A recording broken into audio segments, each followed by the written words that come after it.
Hello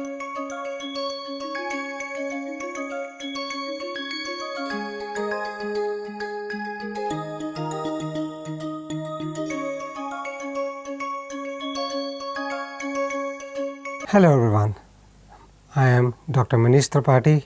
As a part of this lecture of series on the subject of air transportation, today I will be delivering a presentation on the topic of air navigation, that is part 1 of the subject air navigation. The contents of this presentation are as follows. The presentation will begin by giving a brief introduction to the topic of air navigation, what are the historical aspects related to this topic, and what are the latest advancements that are associated with air navigation that has been helpful to carry out the overall navigation process for different pilots across the world. Subsequently, we will delve into the different types of air navigation processes that are being implemented worldwide, which will be firstly initiated by the visual description of visual navigation, followed by a brief description about the instrument navigation. Subsequently, after these two topics, we will be dwelling onto electronic navigation and the process that is followed to carry out safe landing. As a part of part 1 of this lecture series on air navigation, this particular presentation, the presentation today will be basically related to covering the first 3 topics, that is introduction, visual navigation and followed by instrument navigation. So, what is air navigation? As the name suggests, navigation basically corresponds to the term which will determine the process that needs to be followed so that a particular person can reach from point A to point B. Let's understand this with an example. Suppose a pilot wants to reach from point A to point B.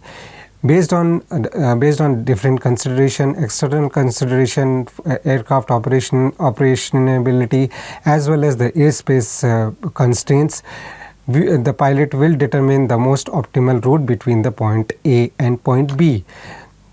Air navigation basically entails the different techniques that are required to be followed during the flight so that we can reach our destination via the predetermined flight path. This particular process also involves regular monitoring as well as controlling the plane so that the destination can be reached with the minimum amount of time and fuel consumption while covering the predetermined waypoint points. The pilots, as a part of this overall air navigation process, the pilots, whether be flying through the visual navigation or via the instrument navigation, they need to file a particular flight plan to the nearest ATC before the departure. So, in order to understand any topic, we need to understand what has been the historical evolution of that topic. Ascertain that this particular slide will cover different aspects related to the development of air navigation throughout history. The history of this evolution can be divided into the following subcategories. During the advent phase, that is during the 1900s to the 1990s, most of the air navigation was carried out through the usage of visual markers. Visual means through the reference to the horizon. So, what the pilots would do, the pilots would basically make use of the visual aids that are available at the pilot's disposal to carry out the navigation. Subsequently, as the need arose to carry out air mailing, which required the flight to be operated in the night conditions, a number of additional techniques were integrated across different airports. For instance, many of the airports made use of lighted runways, beacon airways, bonfires, as well as low frequency radio range communications. Subsequently, in 1927, the most famous flight by Charles Lindbergh in May 1927 was one of the cornerstones of air navigation and development. In fact, this 33-hour flight between New York to Paris was the turning point in aviation. The difficulties that were faced by Charles Lindbergh during his transatlantic flight was pivotal in determining the overall development of air navigation. In fact, this flight proved to be so crucial that it is this particular time is termed to be as the Lindbergh boom, which resulted in a significant increase in interest towards aviation as well as development of various air navigation technologies.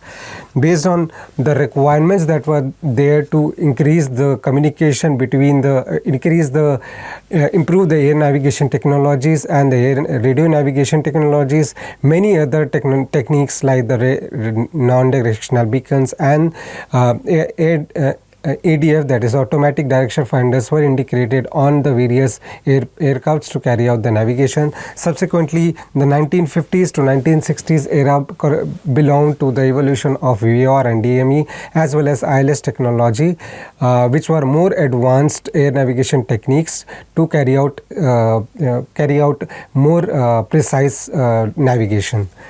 The 1970s and 2000s, between 1970s and 2000, the aircraft industry basically ventured onto new techniques of air navigation, that is INS and GPS.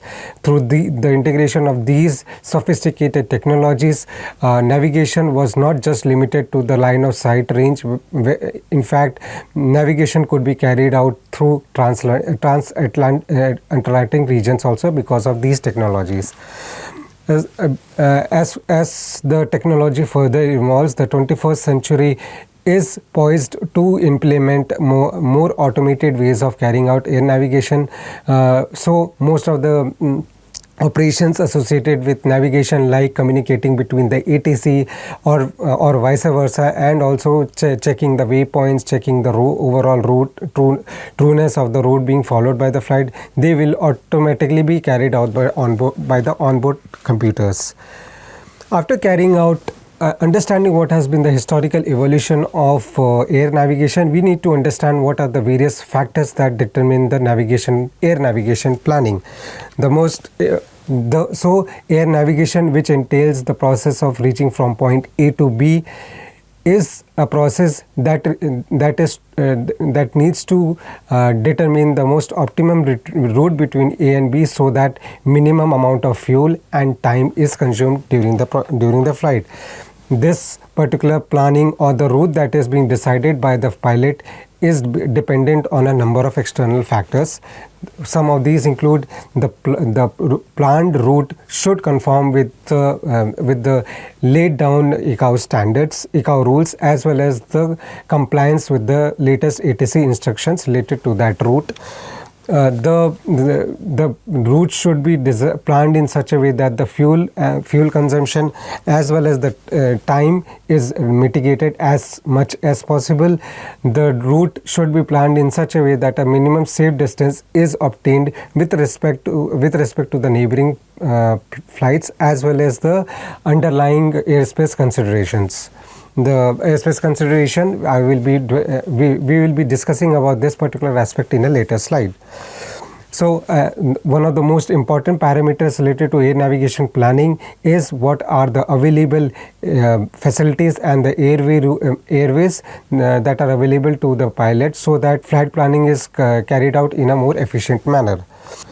So after going through the factors that affect the overall air navigation planning, we need to understand what are the objectives of any air navigation process. First and the foremost objective related to air navigation is what is our current location.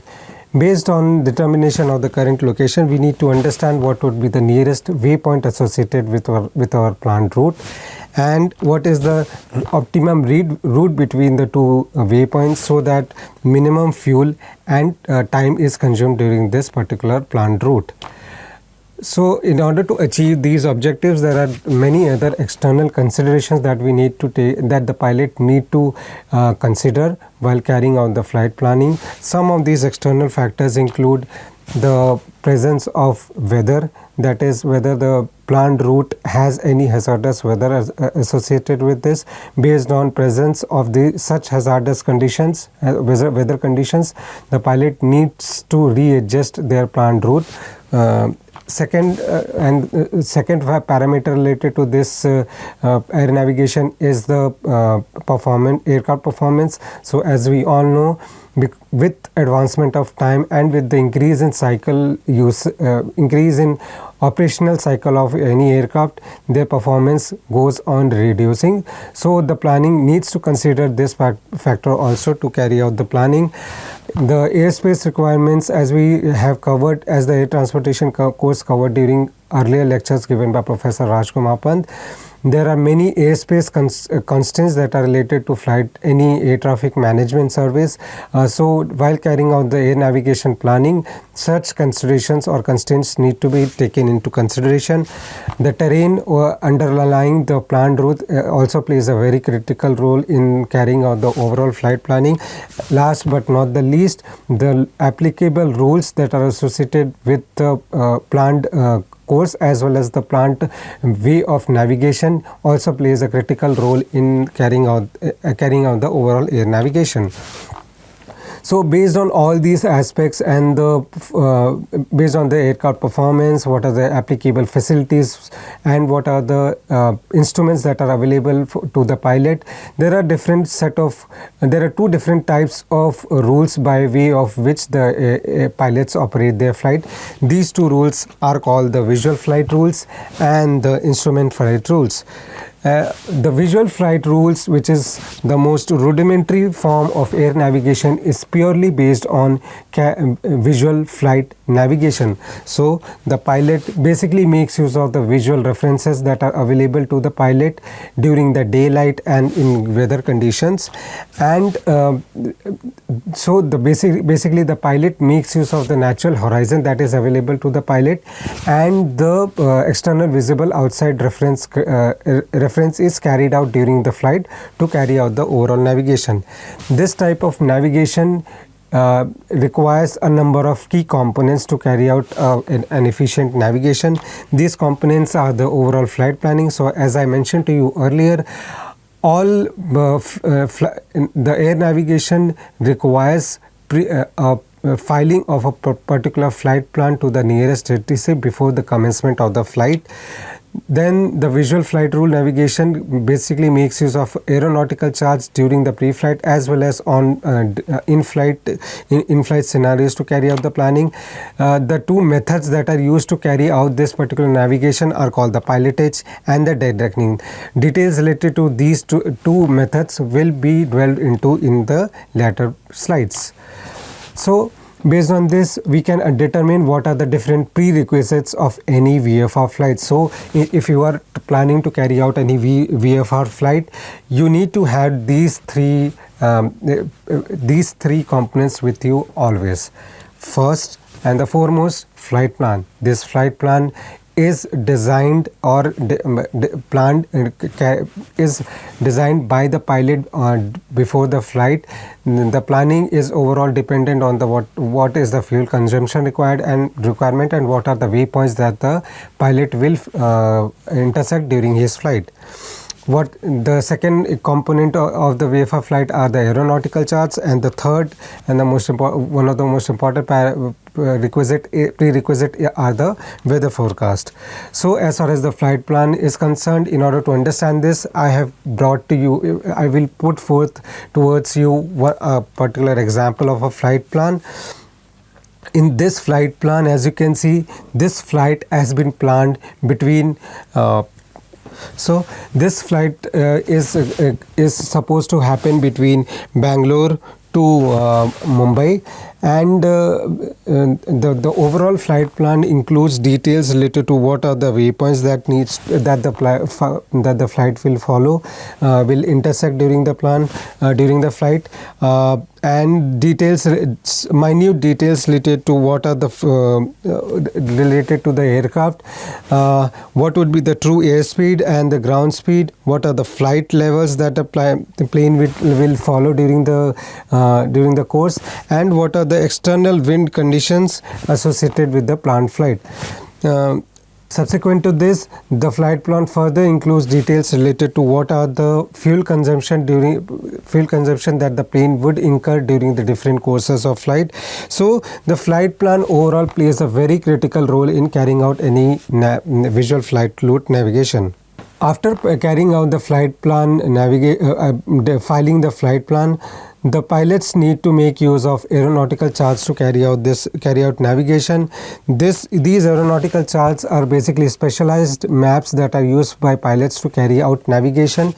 These plots are maps that include different terrain features like topographical features associated with the particular area being flight in, what would be the applicable hazards and obstructions associated with the route, the navigation routes and aids that are available at the pilot's disposal, what are the applicable airspace rules, and what are the airports that are available for the pilot to land upon or use the facilities from. So these aeronautical charts are of different categories. Most of the visual flight rule navigation make use of a particular category of aeronautical charts, which are called the sectional charts. These 1:50,000 aeronautical charts or the sectional charts are used comprehensively by the pilots to carry out visual flight navigation.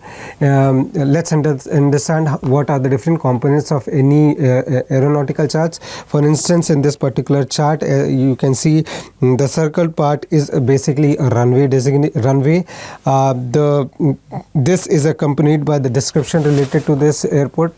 For instance, in this case, this is a Nashville International Airport with a control tower frequency of 108.6. So there are many other details that are embedded inside this aeronautical charts. For example, there are details related to what are the obstructions associated with this sectional chart. And what would be these circles are basically describing what are the airspace. For instance, in this case, the solid magenta line basically corresponds to class C airspace, and the dotted circles are basically class D airspace. So these sectional or aeronautical charts play a very critical role in carrying out the overall air navigation process. In order to assist in carrying out the overall flight planning, all these aeronautical charts are accompanied with the appropriate legend, so that the appropriate flight planning can be carried out based on referring to these legends. World aeronautical charts are basically a subcategory of aeronautical charts. These are scaled by 1:1 million.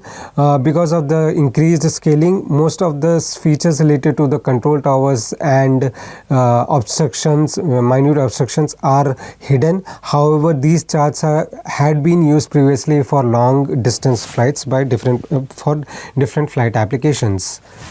The third important prerequisite of any VFR flight is the weather forecast. So before commencement of any flight, the pilots need to carry out a thorough evaluation of the weather forecast associated with the airport of departure as well as the airport of destination.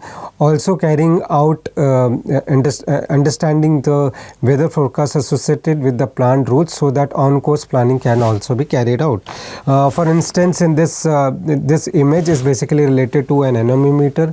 This anemometer is installed on various airports. Through the usage of this instrument, the overall wind direction and wind speed is measured, and this is through these measurements a weather forecast associated with the different regions is provided to the pilots. Based on these forecast conditions, the pilot will carry out his flight planning and include those relevant details in the flight plan log also.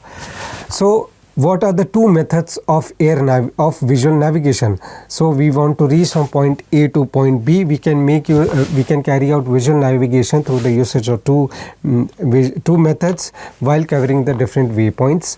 These two methods are basically called pilotage, and the second method is called the dead reckoning method.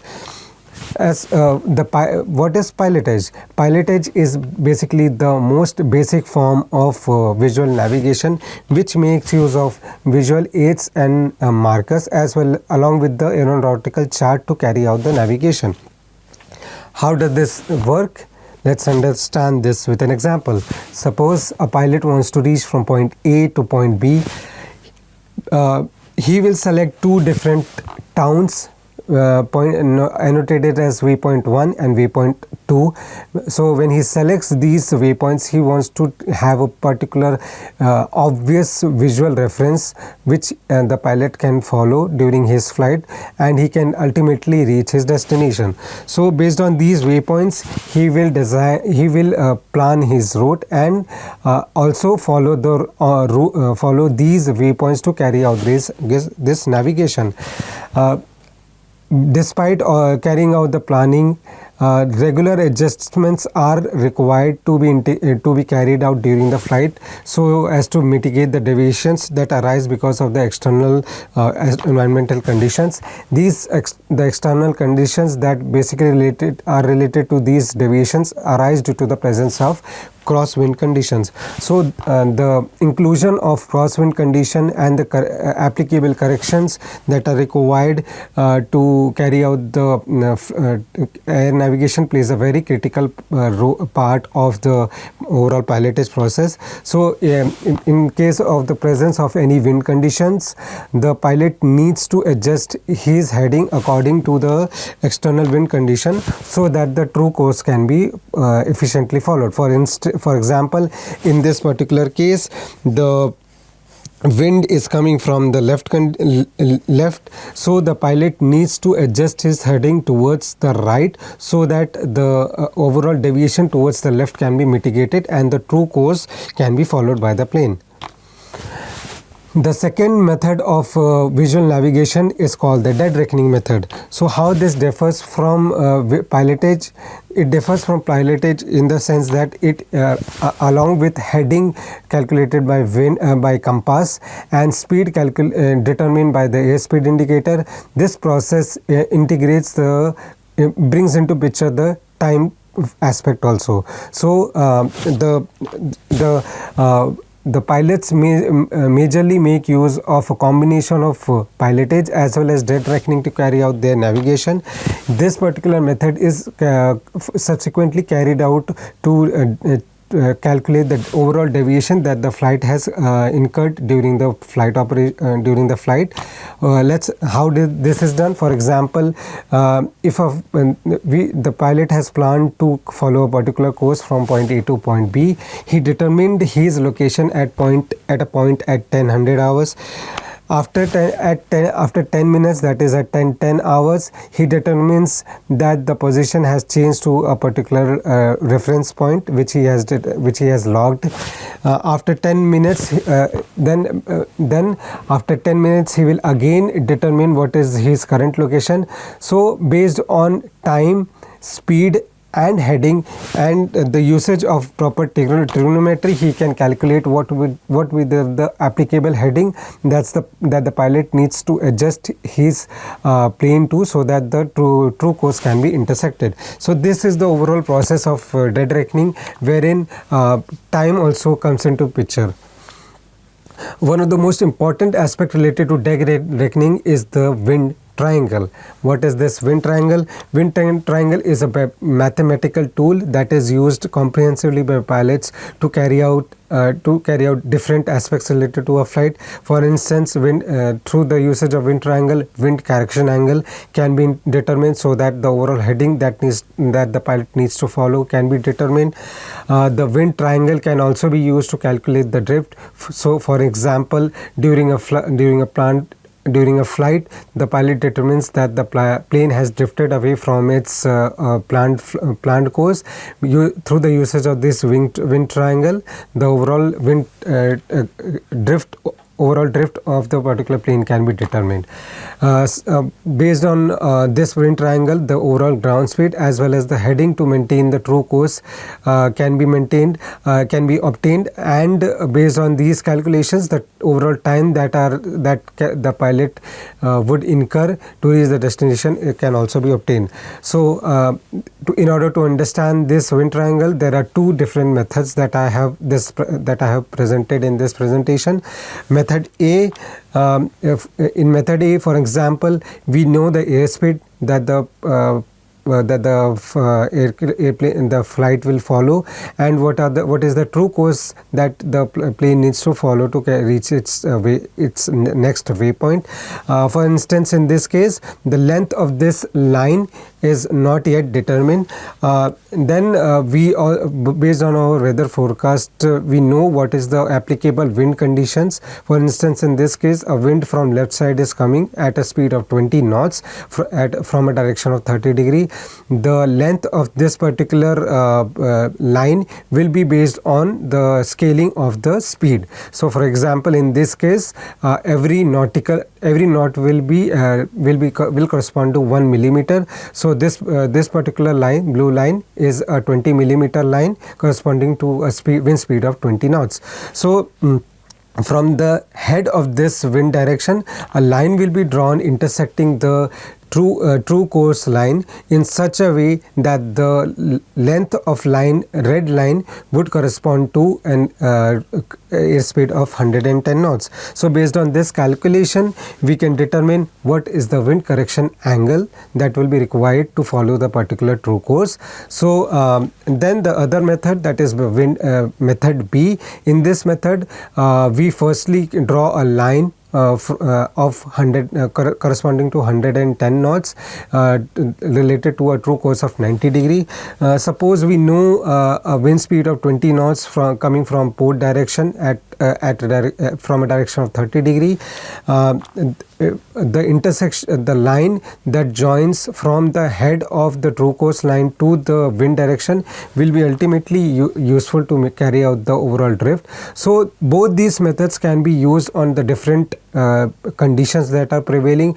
The method A can be used to determine what is the wind correction angle during the pre-flight phase itself, whereas the method B can be used to determine what is the applicable drift, so as to determine what is the deviation that the flight has incurred during the flight operation. As you noted till now, this is a tad difficult. So in order to difficult during the overall flight operation, in order to circumvent this problem, pilots during their visual flight make use of a particular computer called the E6B computer. So all these calculations that are showed to you previously, those all have been integrated in this particular E6B computer itself. So visual navigation, as far as the instruments related to visual navigation is concerned, there are two important instruments that are used to carry out such navigation. These two instruments are called the magnetic compass and the heading indicator. What is magnetic compass? Magnetic compass is based on a simple principle of magnetism. So as many of the viewers might know, a magnetic compass basically works on the fact that whenever you place a magnet, it always aligns with the north-south direction. Based on this principle itself, the magnetic compass operates. So in this particular figure that you see, this is a magnetic compass which is embedded inside a liquid, and based on the magnetic orientation of the true magnet and true south, the overall magnetic heading of the aircraft can be determined. So a point to be noted here is that these instruments always point towards the magnetic north pole, and based on this, the overall heading that is shown by the instrument is a magnetic heading reading, whereas the aeronautical charts that are implemented to carry out the overall flight planning is based on the true north. So here lies the ambiguity. There is a difference between magnetic north and true north. Why this difference arises? This difference leads to the formation of a new term that is called the variation. This difference, which is basically the difference between the true north and the magnetic north, is a very important aspect of carrying out navigation using the magnetic compass. Why this variation basically arises? For instance, we all suppose there is a line joining true north and true south. Ideally, the true magnetic north and magnetic south, if they were aligned with each other, this type of variation would not arise.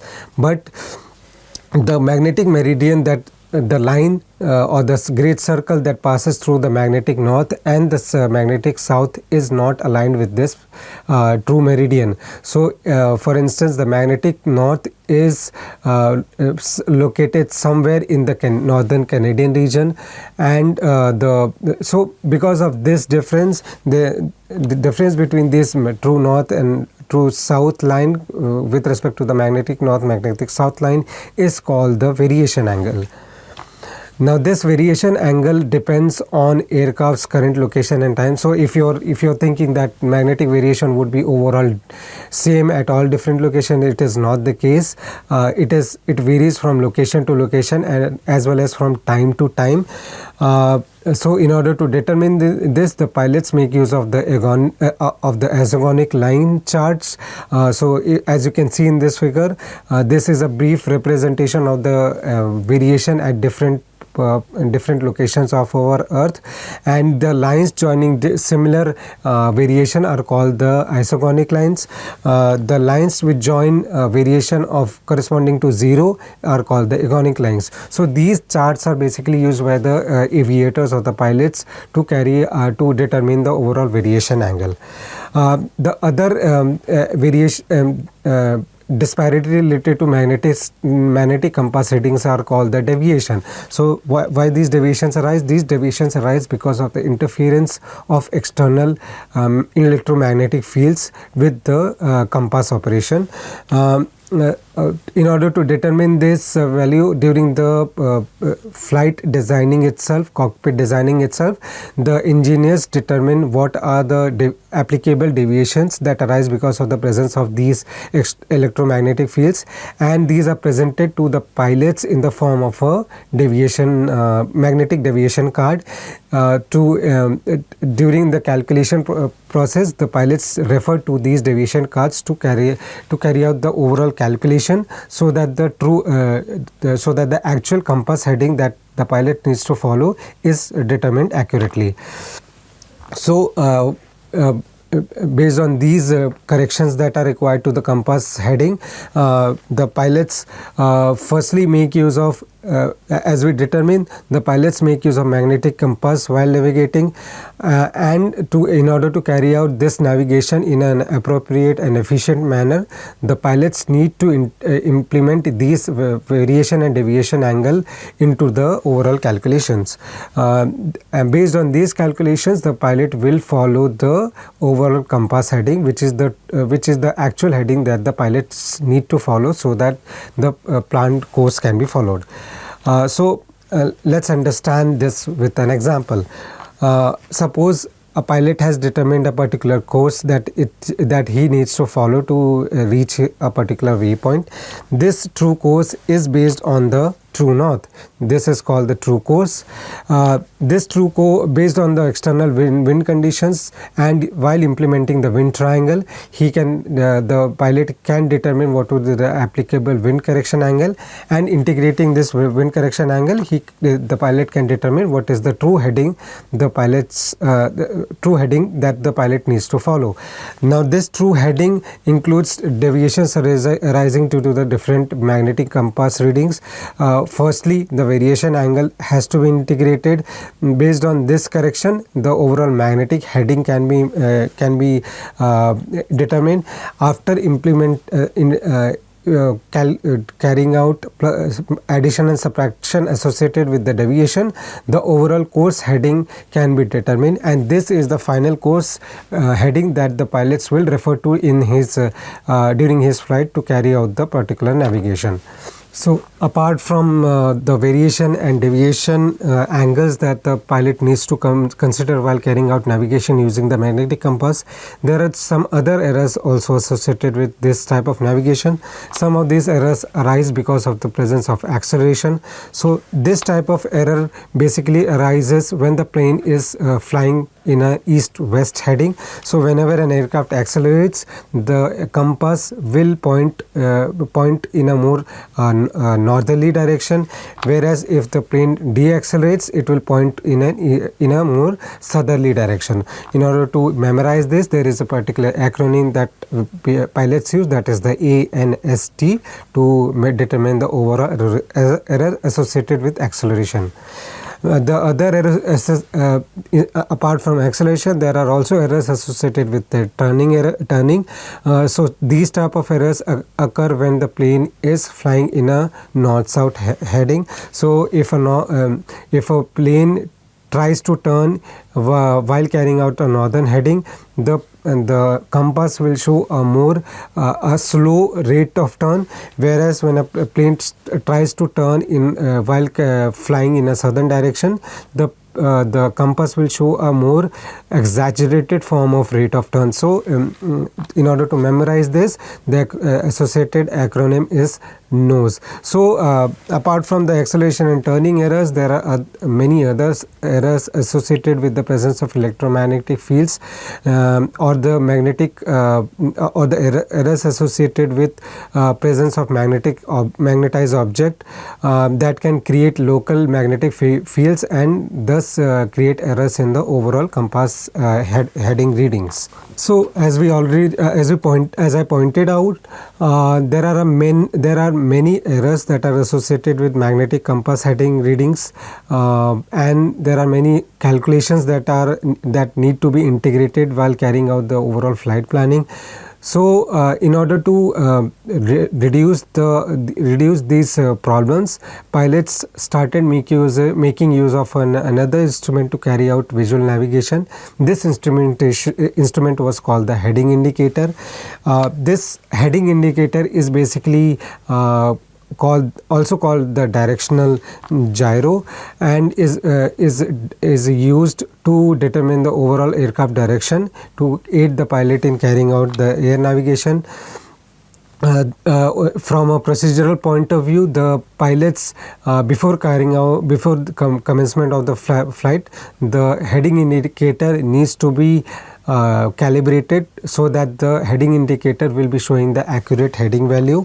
So as the aircraft turns, the heading indicator rotates, constantly displaying the current heading. So as you can see in this particular figure, whenever the aircraft turns, the overall aircraft will remain static, but the dial will change. Based on the change of this dial, the pilot can determine what is the overall heading that the plane is being flown upon. As I mentioned to you, these heading indicators are basically based on the principle of gyroscope. Now, what are these gyroscopes? Since this is not a mechanical lecture, I will just briefly tell you about this, but directional these gyroscopes. These gyroscopes are basically mechanical systems which include a central rotating mechanism which is surrounded by the external gimbals. Now, this rotating mechanism has the feature of staying in its rotational axis, whereas the external gimbals are free to rotate about its axis in any particular direction. So based on this particular principle, these gyroscopes operate. The overall instrument is designed in such a way that the static direction is aligned with the rotating disc, and based on this reference, the overall orientation with respect to that static axis can be obtained, and thus the overall deviation can be determined. So because these are not dependent on the magnetic fields, the overall errors that were associated with magnetic compass don't come into picture with respect to heading indicator, and hence moreover the acceleration and turning errors associated with heading indicators are negligible. Despite these advantages, there are some other underlying disadvantages related to heading indicators. Some of these include the fact that these are based on mechanical systems.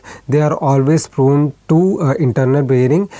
Because of the presence of such wear and tear and internal bearing issues, the heading indicators slowly drifts away from the actual value, and hence these need to be regularly tuned tuned.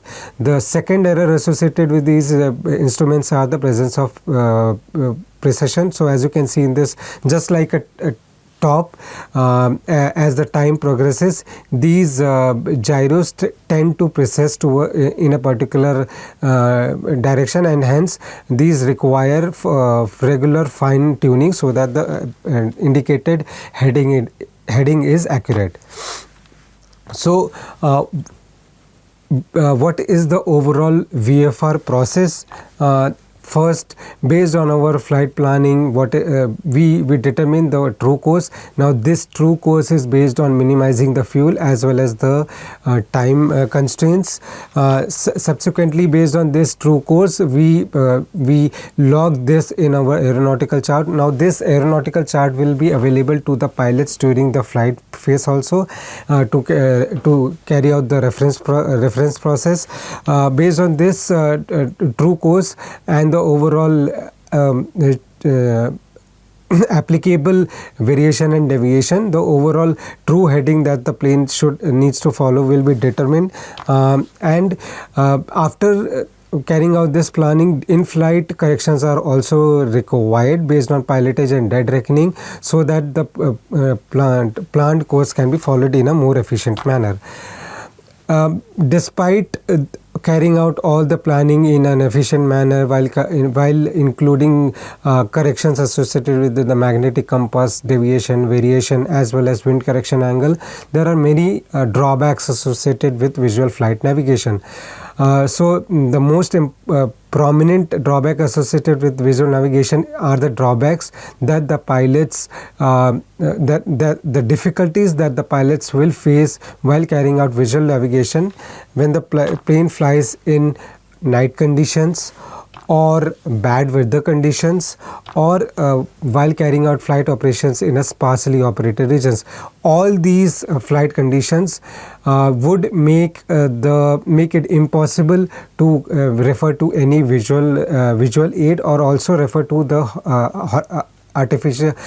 also refer to the horizon. So because of the presence of these conditions, visual navigation will be very difficult. So in order to mitigate these problems, there have been many measures that have been taken out. For example, night condition operation has improved because of the integration of runway and airport lighting, as well as airway lighting. So what are airway lighting? Airway lighting technologies were erstwhile implemented across various airports in the USA. So what these airspaces included was that these were these airspaces, these airways made use of 51 feet towers. Atop these 51 feet towers was placed a beacon, and these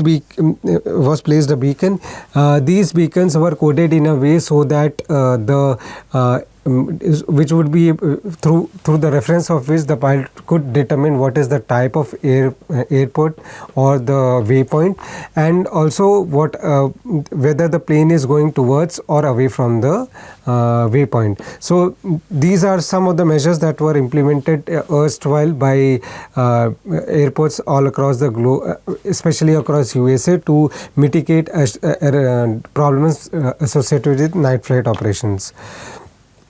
So despite these measures, there were still unavoidable circumstances or hindrances associated with visual flight navigation. For instance, if the flight was operated in a condition related to cloudy conditions or bad weather conditions, the reference to visual aids or beacons was hindered, and hence visual references could not be established, thus making the visual navigation an onerous task.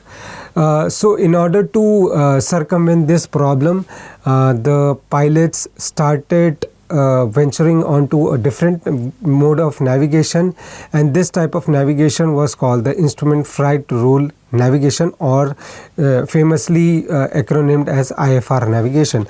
These IFR navigations this type of navigation made use of a number of instruments to carry out the navigation.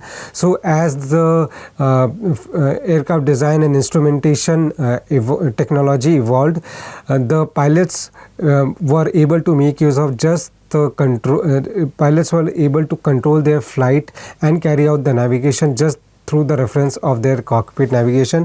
Hence, visual reference to natural horizon was not a mandate, and hence navigation could be carried out through the uses of these in-flight instruments itself.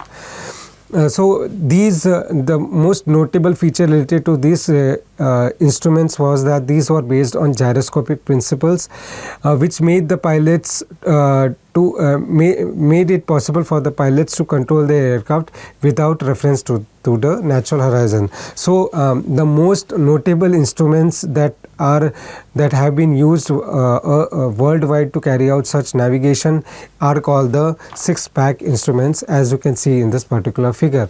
These six-pack instruments are the most important aspect of instrument flight navigation. The different six-pack instruments that are used worldwide are as follows. The first attitude indicator is basically this particular instrument basically mimics the overall attitude of the aircraft. So as you can see in this particular figure, the overall location of this artificial aircraft will determine with respect to the natural horizon will determine what is the overall attitude of the aircraft, and also based on reference to this particular instrument, the pilot can adjust their flight attitude and keep the aircraft upright and under control.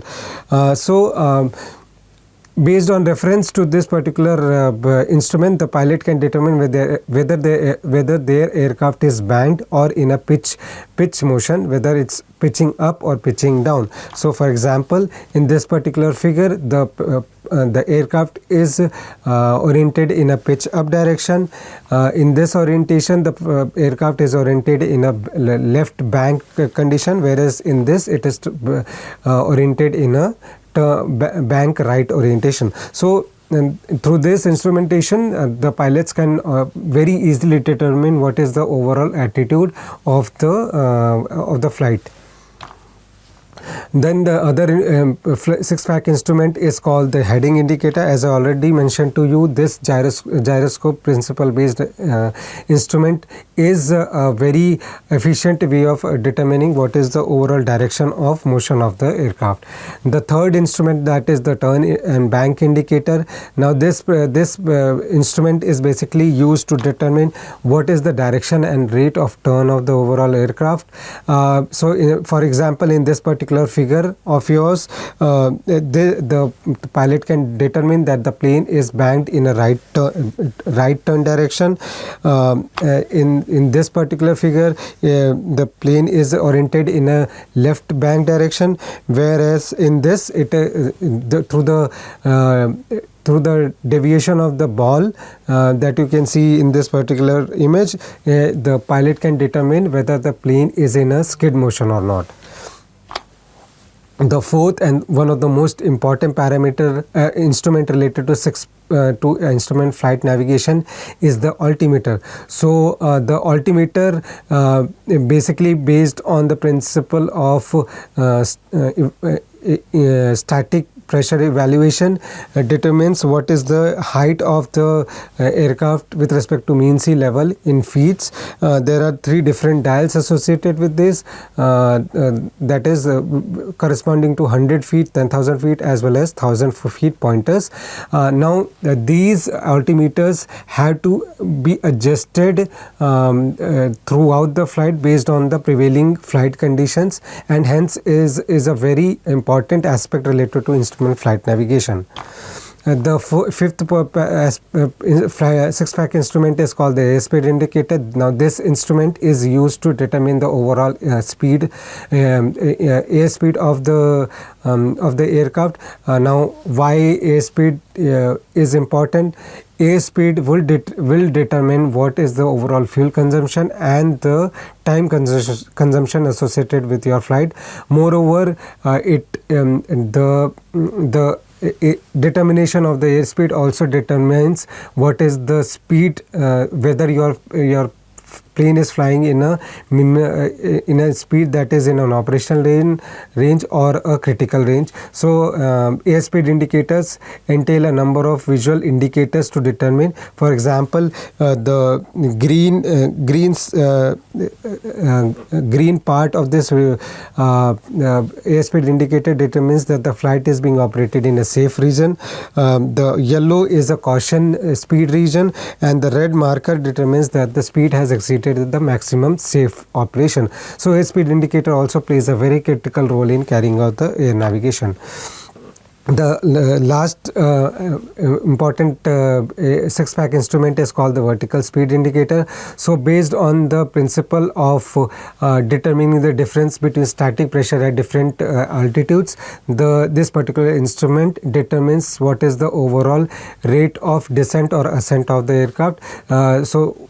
How this is helpful? The overall rate of descent or ascent would also govern the applicable structural constraint, and hence the flight needs to be ascended or descended in a particular rate only, so that structural constraints are not compromised. So in conclusion, we can say that air navigation is a very key part of safe and efficient air traffic management. Air navigation, by way of carrying out proper flight planning, safe operation of any aircraft, while considering the applicable fuel and time consumption time penalties.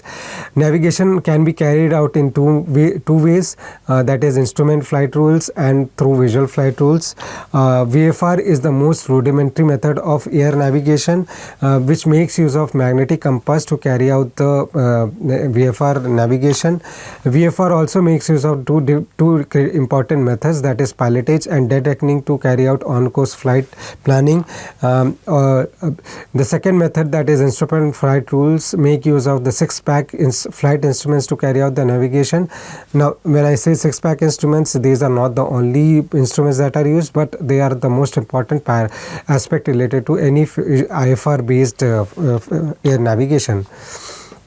So in the next slide, we will cover different aspects related to electronic navigation. What are the different radio navigation aids that are implemented by aircrafts throughout the world to carry out the navigation, and what are the different drawbacks associated with different air navigation processes. See you later. Bye-bye.